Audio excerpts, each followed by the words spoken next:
Welcome to BestusefulTips. I will show you how to enable Dolby Atmos on a Samsung Z Flip 5.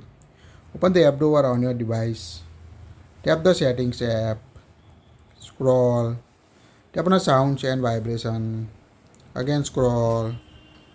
Tap on a sound quality and the effects.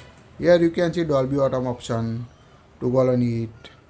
Now tap on Dolby Atmos. Here you can choose how to use Dolby Atmos. As a auto to optimize sound automatically with whatever you listen. Select movie if you want to show film other video only.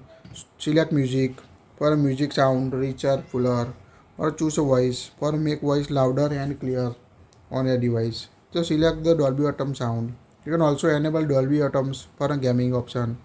Toggle on or toggle off it if you want to use Dolby Atmos for your gaming.